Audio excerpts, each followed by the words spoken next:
Praise the Lord. தேவனுக்கே மகிமை உண்டாவதாக. மாரநாதா ரிவைவல் சர்ச் மூலமாக இந்த வார்த்தைகளை கேட்டுக்கொண்டிருக்கிற உங்கள் ஒவ்வொருவரையும் இயேசுவின் நாமத்தினாலே அன்புடன் வாழ்த்தி வரவேற்கிறோம்.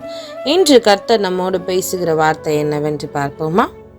ஏசாயா 62 அதிகாரம் 8 இனி நான் உன் தானியத்தை உன் சத்துருக்களுக்கு ஆகாரமாக கொடேன்.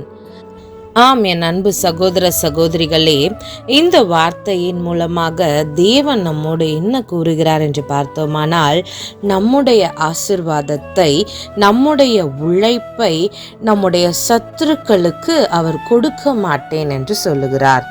எப்படி என்று பார்த்தோமானால், விவசாயம் செய்து பல மாதங்கள் அதற்காக உழைத்து தானியத்தை விளைவித்தார்கள் என்பது நமக்கு தெரியும். இதன் மூலமாக தான் ஒவ்வொரு உணவுப் பொருட்களையும் நாம் விளைவித்து அதை நாம் உணவாக உண்கிறோம்.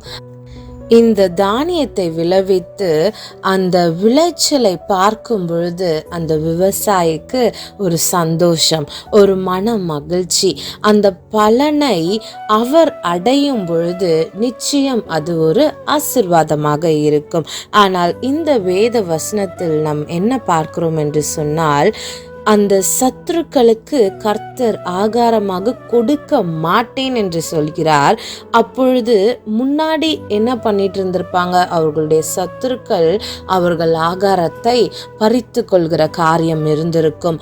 அதனால்தான் இனி அந்த காரியம் உனக்கு நடைபெறாது என்று கர்த்தர் சொல்லுகிறார். அவர்கள் உழைத்த உழைப்பின் பயனை சத்துருக்கள், அந்நியர்கள் பறித்து கொண்டு போயிருக்கலாம். இது நம்முடைய வாழ்க்கையில் நமக்கும் பொருந்தும். நம்முடைய உழைப்பின் பயன் பல சமயம் மற்றவர்களிடம் போய்விடுவது போல தோன்றும். நம்மால் உழைத்த கஷ்டத்திற்கு பலன் இல்லாத போது நம்முடைய மனம் தளர்ந்து விடுகிறது. ஆனால் தேவன் இங்கே என்ன சொல்கிறார் என்று பார்த்தோமானால், இனிமேல் உனக்கு இந்த காரியம் நடக்காது. இதுவரை உன் சத்துருக்கள், உன் அந்நியர்கள் உன்னுடைய ஆசீர்வாதத்தை பறித்து கொள்ள வேண்டும் என்று நினைத்திருக்கலாம். அது நடந்து கூட இருக்கலாம். ஆனால் இனி அந்த காரியம் உன் வாழ்க்கையில் நடக்காது என்று தேவன் இந்த வேளையில உங்களுக்கு வாக்கு கொடுக்கிறார். அதாவது, இனிமேல் உன்னுடைய உழைப்பை யாராலும் பறிக்க முடியாது.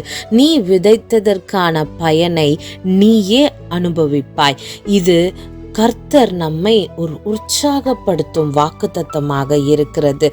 தேவன் நம்முடைய இழப்புகளை மீண்டும் நமக்கு கொடுக்க போகிறார். நாம் இழந்த சந்தோஷம், ஆரோக்கியம், சமாதானம், வாய்ப்புகள் ஒவ்வொன்றையும் அவர் நமக்கு மீண்டுமாக தரப்போகிறார்.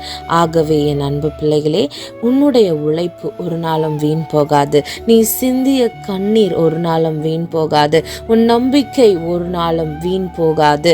கர்த்தர் உன்னை ஆசீர்வதித்து உன் கைகளை வலிமையாக்கி உன் உழைப்பை பல மடங்கு அதிகரிக்கப்படுத்த போகிறார். மற்றவர்கள் உன் உழைப்பின் பலனை கொள்ளையடிக்க முடியாது. ஏனெனில் கர்த்தர் உன் வாழ்க்கையின் கதவை தாமே காக்கிறார். ஆகையால் என் அன்பு தேவ பிள்ளைகளே, தேவ வசனம் இப்படியாய் சொல்கிறது, உன் கையின் பிரயாசத்தை நீ சாப்பிடுவாய், உனக்கு பாக்கியமும் நன்மையும் உண்டாயிருக்கும் என்று சொல்லி அந்த வார்த்தையின்படி நிச்சயம் கர்த்தர் உங்களை ஆசீர்வதிப்பார். இனி நீங்கள் எதை குறித்தும் கலங்காதீர்கள்.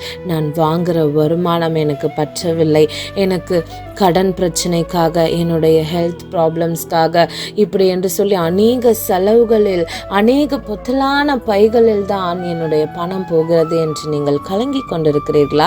இன்றைக்கு கர்த்தர் சொல்லுகிறார், உங்கள் இழந்த ஆசீர்வாதங்கள் ஒவ்வொன்றையும் கர்த்தர் உங்களுக்கு திரும்ப தரப்போகிறார். அதனால் விசுவாசிங்கள், கர்த்தர் இதை நமக்கு செய்வார் என்று அவர் மேல் நீங்கள் நம்பிக்கையாயிருங்கள். கர்த்தர் நிச்சயம் உங்களை ஆசீர்வதிப்பார். ஆமேன், ஆமேன், ஆமேன். God bless you.